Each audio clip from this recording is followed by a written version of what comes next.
Okay, so I've made some significant changes to the game. The card effects are shortened. I'm using keywords now. I was inspired by a game coming out called Mindbug, which several designers worked on, and they brought in Richard Garfield at the end, or towards the end, or the middle, I suppose. And they made basically a streamlined version of Magic the Gathering. And that inspired me to, I guess, go ahead and feel confident enough to use keywords in my game. I know my original goal when I was making these, or at least one of my original goals, was to have at most 3 lines of text, and I had to increase that to 4 lines with this implementation of the effects. However, with the newer implementation, I've definitely got them to 3 lines or less. Another change I made to these is I had to power up the obsidian archetype. They were a bit weak before. A lot of the cards just didn't do anything, it seemed. I would draw cards that just were useless. So I made the effects much more useful. I think they're in a good space balance-wise. There definitely may still need to be a few tweaks to those, but they're much better, much more powerful. Also, the agendas work differently now. So I realized when I was testing this that losing a card via the agenda was a bit unsatisfying and kind of felt like NPE, especially if you were to, say, lose the battle. But even if you won, it was like, okay, so I just had to spend a card to do this. And I just didn't really like that. I've decided to change the agendas so that they work a bit like, so say after you've used one, even if it's secret, the agenda stays there, and at the end of your turn, the agenda will go back to your hand. But while they're there, for one, the opponent has the opportunity to destroy them, get rid of them with certain card effects. Also, if you want to use a different agenda, you'll have to send this one, the one that's currently there, to the discard pile. So I thought that that was a acceptable compromise. So we still have a few questions that we need to answer, one of which being, does the resource system work?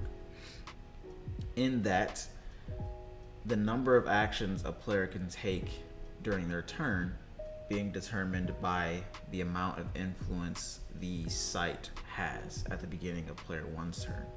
Does that work? You know, is it possible to do this? I want to make sure that there's not too many, which is 5 currently is the max, but only 1 card will ever have that, or at least that's the standard. And I noticed that going from 5 to 1 or 1 to 5 can just like really shift the pacing of the game dramatically and significantly. And I kind of like that, but I also don't want it to be NPE, I guess, negative play experience. So what I'm going to do is, to test this, is to ensure as I'm playing through these cards, I'm going to just ignore the effects of the actual site deck, or of the actual mecha cards in general. And that includes the Desecrate effect for player 1 as well, just so I can get a feel for whether or not it's viable just to use that method in general. Another question I want to answer is, does the agenda system work?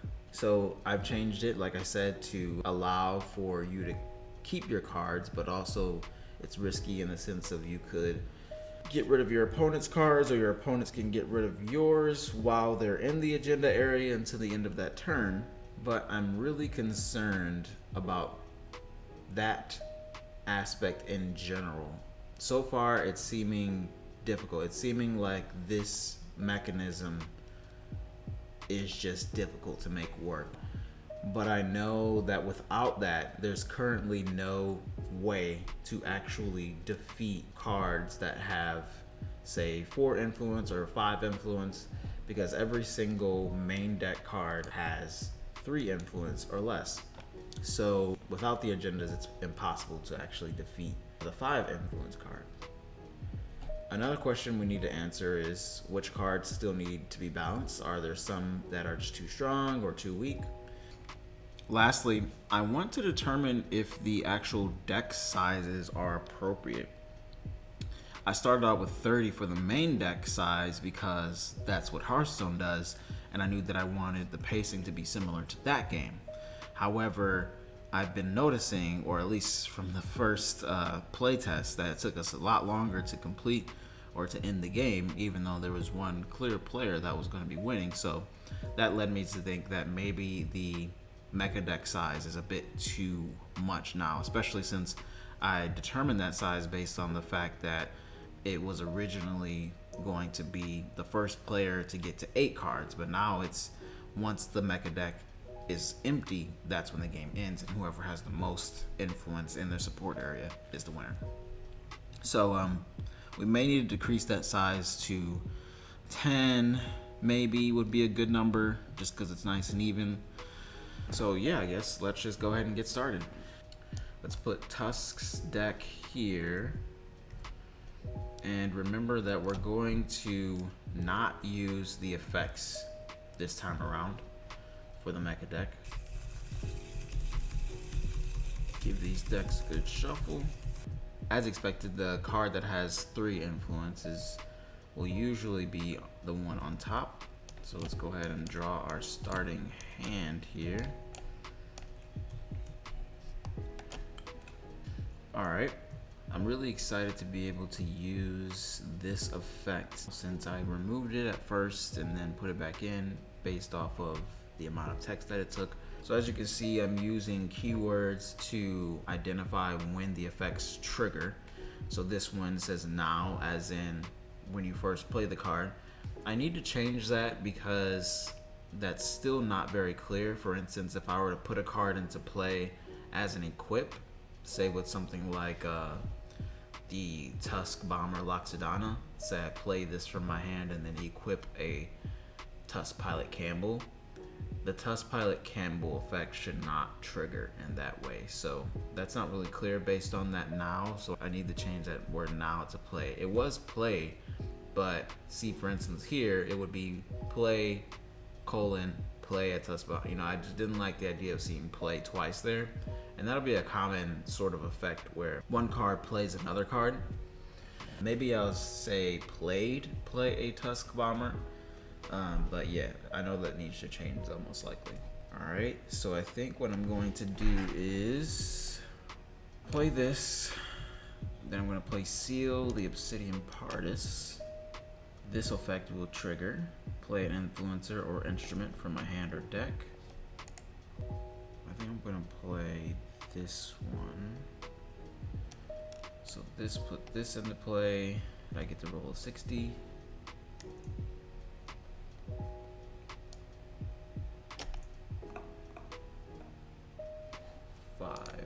So this will gain a entropy. They both will. You'll notice that I removed the actual explanation of what the entropy and privilege are. This comes from the idea that I should just trust that my players will be able to remember what these are because they're pretty simple. Entropy is if an opponent would target that card with a card effect, you can remove an entropy to negate that effect. Or if a privilege would ever hinder you from getting through or defeating a card in battle, you can remove an entropy to basically nullify all of that card's privilege. So it just basically cuts right through privilege. Another thing I've changed is entropy used to say when a card was just defeated in general, but I changed that to say that when it's defeated by battle. Because the idea is, as you can see kind of with this card, this is supposed to have that trichotomy of rock, paper, scissors. That trichotomy is supposed to permeate throughout the game and the card effects. Having privilege be able to prevent card effects from defeating it kind of takes away the purpose of entropy, since entropy is the thing that prevents targeting, and you'll typically be targeting a card to just defeat it.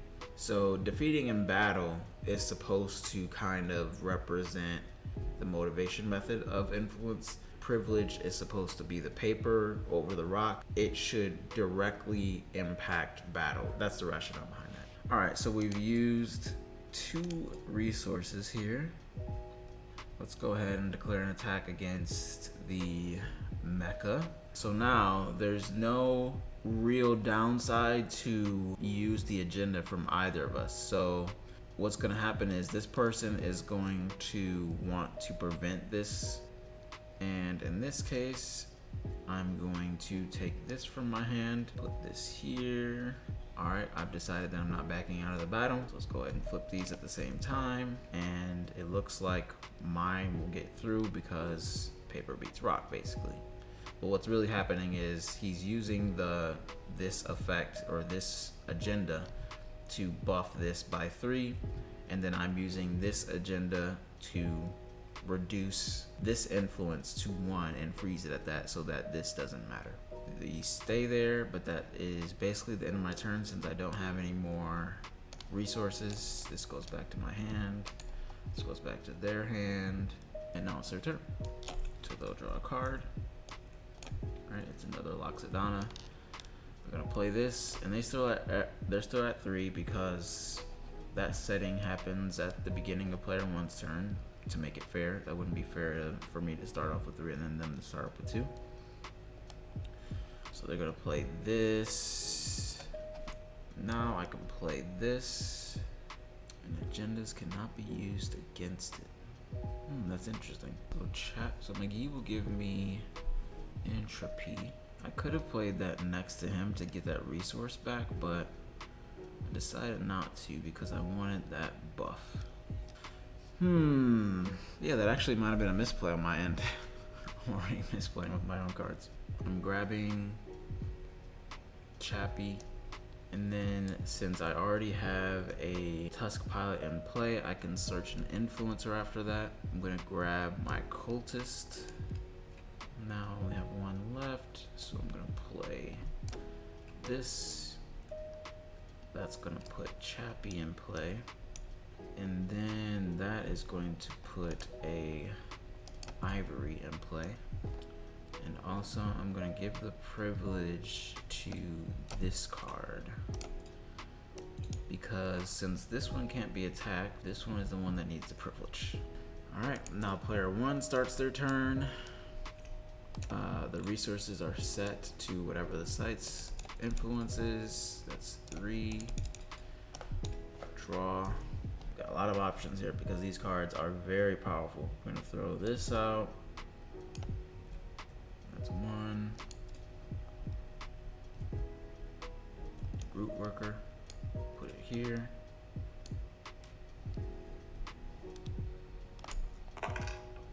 5.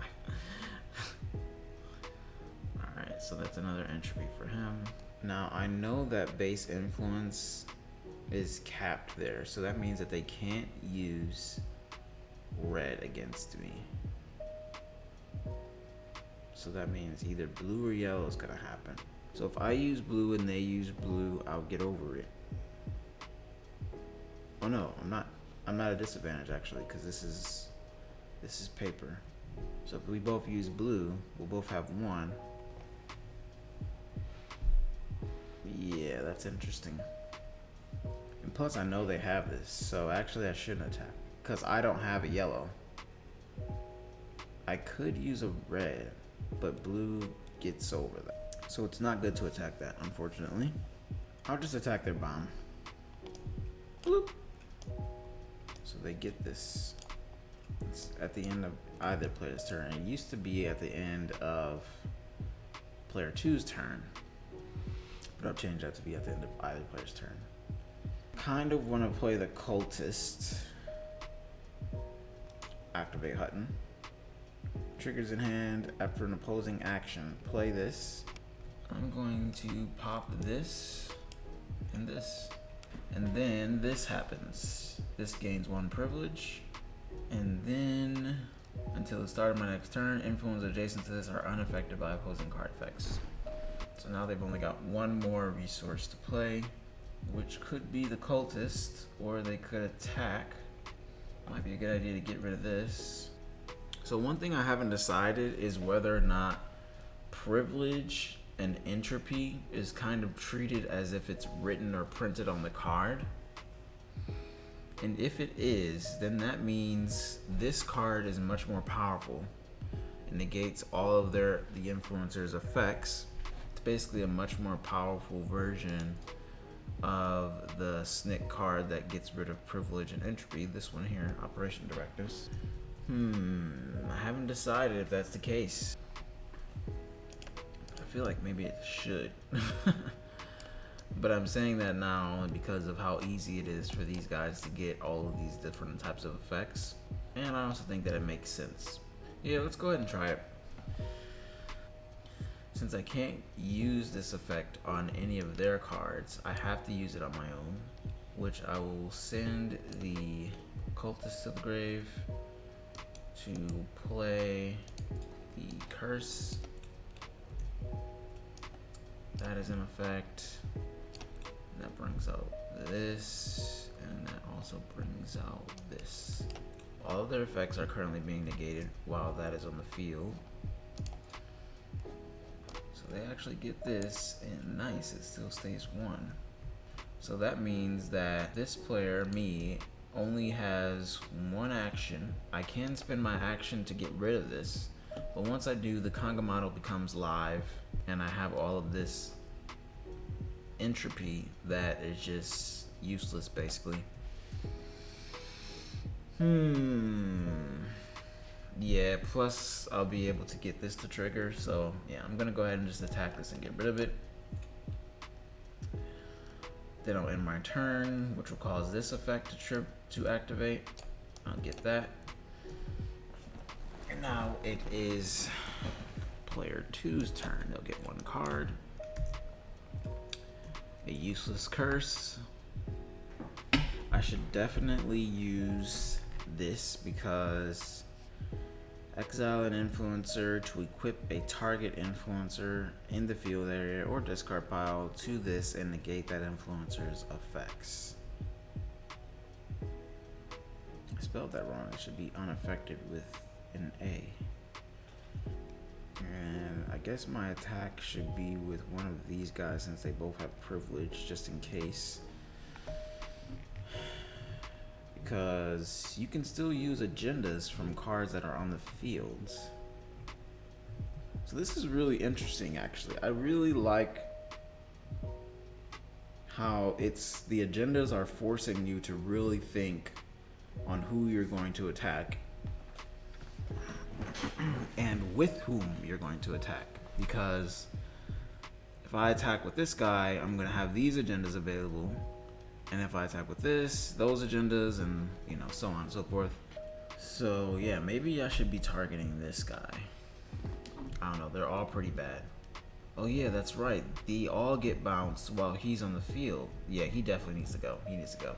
While a card in general remains in its public area, anything that happened, any changes that happen to the card stays on the card. So it keeps its entropy. Got a lot of options here since we're at 4. We're at the gold field.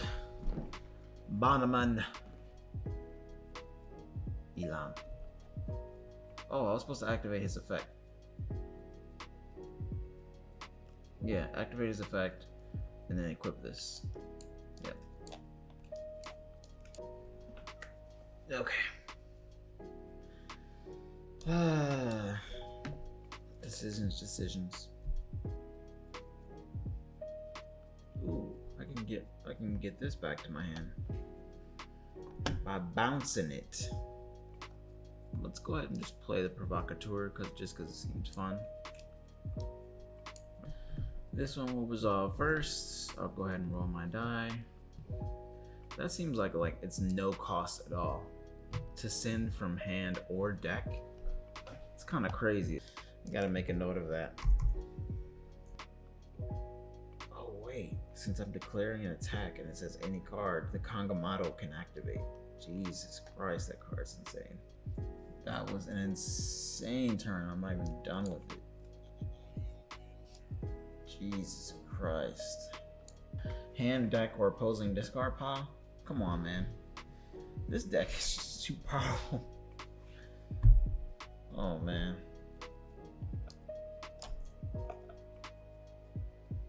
Jesus, another 5. I feel like there's something going on here. So I think what I'm gonna do is just kind of get rid of all their stuff here. I do need to draw more cards though. And since that effect is negated, my discard pile is thick. I need to get rid of this provocateur. Gonna give him 5 resources. That's insane. I mean, I did misplay, probably, for sure. But still, it seems like I cannot even attempt to play this without using the mecha deck effects. And it's supposed to give player 2 the advantage in a sense, which is why both of those effects need to exist, the Desecrate and the main effect. However, since they didn't have access to that this game, player 1's deck just kind of steamrolled for sure. But it's also probably just a stronger deck right now in general. So yeah, that's a win for sure. That's a win for them. Okay, so what have we learned here? It seems like the Obsidian cards need a bit of nerfing. The 3 Obsidian Partis guys. So this one, and this guy. Like, they seem too powerful to not be leader cards. I made them too useful because they were just completely useless before. I also don't really like how this deck is not that explosive, I guess you could say.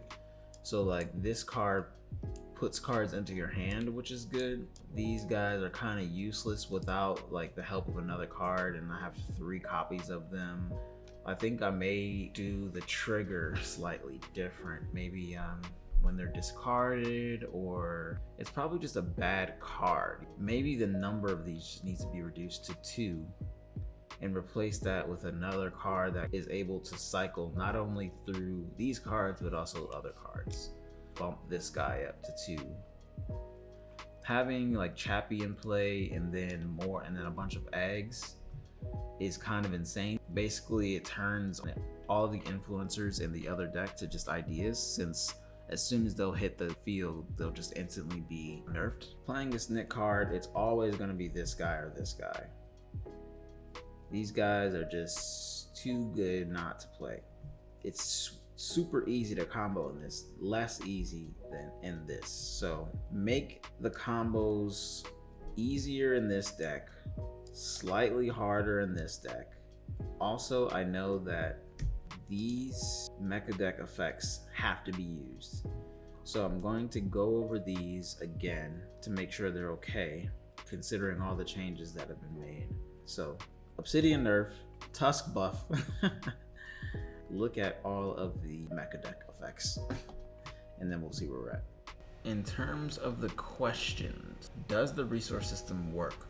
I think it does, at least so far. It didn't seem like having a 1 versus a 5 was too big of a difference. However, when there was a 5 and there was a 4, it was just like whoever is in the lead at that point, it just solidifies the game, and that may not be that good. So maybe I need to make sure that I know that the 5 should be an effect that is always in effect, no matter who has it. That's how I was kind of doing them, in the sense of, while this is in play, action 2, whoever has it can use this effect. We'll see how that works out. And the 1s, I was thinking of kind of doing those to where you're able to mitigate that by gaining a resource. Player 2 will be able to get around the 1 better than the player 1 will be able to. That's, I think, how it should work. Cards that still need balancing, yes, we've determined Obsidian is kind of absurd. And Tusk, they need a little bit of cards to be able to get their engine going quicker, I suppose. 30 still seems okay for the main deck. I was starting getting low here. It's kind of insane that they were getting super low. I was not, but I was winning. So I wonder what happened there. Hopefully we can get this completed soon so we can start sending these out to people to test. All right, thanks guys for watching. I'll see you in the next one.